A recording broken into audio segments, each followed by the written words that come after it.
Yo, what's up? My name's Patrouski, and recently a brand new Pokemon MMO has jumped out onto the scene and gave us a tech demo specifically going over quests for only 12 hours. Now, thankfully, I was able to participate in that tech demo, and a lot of the developers were in my chat during my streams and in my videos, reached out to me in Discord. It was a really promising showcase, and today I'm really excited to continue talking about Pokeforce. Now, first things first, a lot of people have said in the comments they think that I may be sponsored by Pokeforce.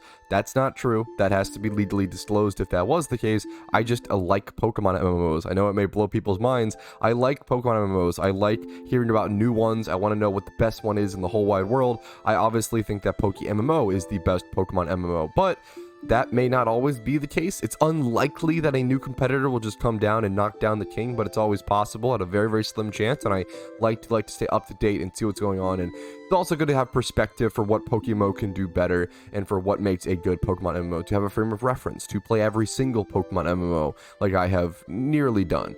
But today's topic at hand is talking about the new Pokeforce roadmap that has been released. Here it is in full fashion. I'll be going over each little segment since it's kind of hard to see like this, but they've released a roadmap, one with one specific month. So they have January, up to January scheduled, but then the other demos are not scheduled. Let's go ahead and go through it. So there's 1, 2, 3, 4, 5 different sections: a January demo, a third demo, a fourth demo, release, and then future content.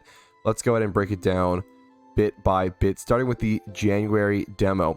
We have questing through to Violet City, initial battle engine concept. So battling will be coming with the January demo, which is important. Pokemon party system, wild encounters, Pokemon battles. A lot of the big core stuff is coming with the January demo, so I'll definitely be super excited for that. HM equipment / vehicles. I assume that just means vehicles, like not actual literal vehicles. I assume that just means like things to use, like the vehicles that operate the HMs. We'll see. The things that allow them to function. Poke Center and service buildings, UI scaling, kind of neat, kind of cool. And then we have the third demo with the crafting system and resource nodes, player teams / co-op system, private end team chats. That's nice. A lot of this is pretty basic, but obviously this game is just very, very, very, very fresh, but it's building a lot of the foundation throughout these next demos. The Pokedex, the PC system, those are things that still need to be added. Very, very basic core systems. Trainer class and skill system. This is what I'm excited for, though. Looking for skills in a Pokemon MMO is super interesting to me personally, being a RuneScape nerd. Camping.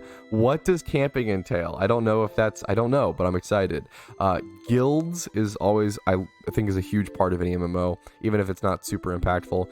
Pokemon needs system. I don't know exactly what that entails. Gym leader battles. Okay, of course. Weather system. Leaderboards, achievements, and titles.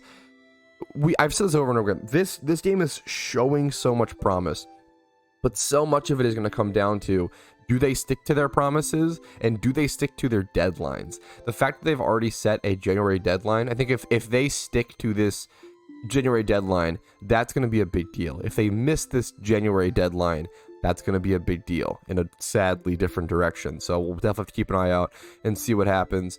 It's obviously way too fresh to have any real opinion on a game like this, but I'm just excited for it. Next up is the final release, which may be in a full year. Or, we don't know. We don't know the timeline. Maybe if we do like 2 months or 3 months per demo, it could easily be a full another year. So keep that in mind. Finalized battle engine, mainline story quest, full Johto gym leader and Elite Four content, dungeons and raids upon release. Wilderness upon release. I don't know if that like entails some like open world PvP system. I'm not sure. Poker radio / TV, cosmetics, donation system. I do love. I hope they stick through with this. Them not adding a way to donate until release shows a lot of honor from the game devs. Like, they don't want you to give them money until they feel like the game is ready for it. That shows a lot about where they're coming from and where their development is going. So there's so many good signs. There's so many good signs from these developers where this game could be amazing. But we just have to see what happens. But all the good signs are good signs. Completed trainer class and skill system. Player market, GTL, is coming on release. That's important. Then future content planned. Dungeons and raids. Guild housing and property. I saw that in even the beta. I saw like a possible apartment to be rented by players, which is crazy cool to me. That stuff is always a nightmare to pragmatically implement, but it's really interesting if possible.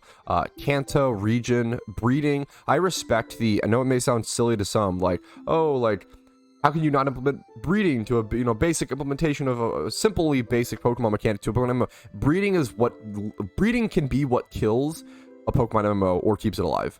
It's that serious, because the economy based around Pokemon usually comes down to breeding. I've talked about this over and over again with PokeMMO, but literally the most genius system in PokeMMO is breeding, and it's what keeps the game alive, and it's what's kept the economy what it is for the last 8 years or so.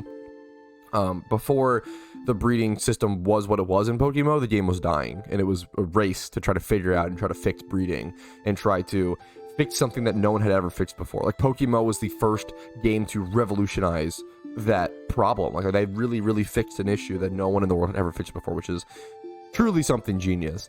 Wilderness Guild Wars. Like, there's that wilderness stuff again, kind of hinting at the RuneScape, like, wilderness open world PvP aspect. That's interesting. Battle Frontier, Sevi Islands, contests, Poke Radio. I don't know about Poke Radio /TV. And then Move Mastery.